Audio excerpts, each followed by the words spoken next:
তুমি মুসলিম? জি আঙ্কেল। ও কি জানে না তুমি খ্রিস্টান? একজন মুসলিমকে বিয়ে করবে তুমি? বাবা, আমি ইসলাম ধর্মে কনভার্ট হব। কি বললে? এখানে ওর কোনো দোষ নেই। ও যাই করছে সেটা শুধুমাত্র আমায় ভালোবেসে। দোষ যদি কারোর থেকে থাকে সেটা আমার। মারতে হয় আমায়, মারুন আপনি। ওকে বেরিয়ে যেতে বল। বাবা তুমি যাও তো এখন। আমি আপনার মেয়েকে কোনোদিন কষ্ট দিব না। মাফ করে দাও মানে? 4টা বছর পরে সে এখন তুমি মাফ চাচ্ছ? হাল ছেড়ে দিচ্ছ? তো আমি আর কি করবো, আমাকে একটু বলবা? একটু বোঝার চেষ্টা করো। তোমার আর আমার ধর্মটা আলাদা, জেনি। তোমার ফ্যামিলি কখনোই আমাদের সম্পর্কটা মেনে নেবে না। তুমি কি আমাকে ভালোবাসো না? দুনিয়ার সবাই মেনে না নিলে যদি আমার প্রতি তোমার ভালোবাসাটা কমে যায় না, তাহলে থাকো, আমি চললাম। কোথায় যাচ্ছ? বাবার পছন্দের ছেলেকে বিয়ে করতে। তাহলে আমার কি হবে? তুমি তো আর আমাকে ভালোবাসো না। বাসি, অনেক ভালোবাসি। পরিবার তো মানবে না। না মানুক?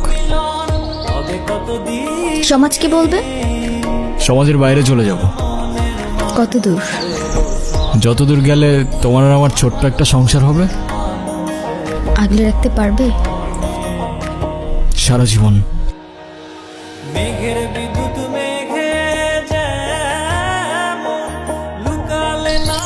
হ্যাঁ বলো। কোথায় আছো তুমি? এই তো বাজার করে বাসায় যাচ্ছি। কেন? আগে বলো, গুড নিউজ শুনবা না ব্যাড নিউজ? ব্যাড নিউজটাই আগে শুনি। ব্যাড নিউজটা হচ্ছে তোমার এখন থেকে মাঝে মধ্যেই বাজার করতে হইতে পারে। কেন? কারণ গুড নিউজটা হচ্ছে নতুন চাকরিতে তোমার হাজবেন্ডের কাজের অনেক চাপ থাকবে এখন থেকে। কংগ্রাচুলেশনস। কিন্তু স্যার, আমি আর বাজার করতে পারবো না। যত রেটি হোক না কেন, বাজার কিন্তু আপনাকেই করতে হবে। কেন, কি হয়েছে? আরে ধুর, আমি একদমই দামাদামি করতে পারি না।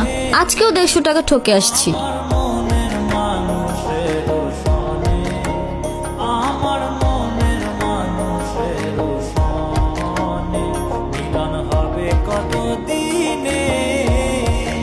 আপনারা কারা? আর বাসার ভিতরে কিভাবে ঢুকেছেন? কারা বাসায়?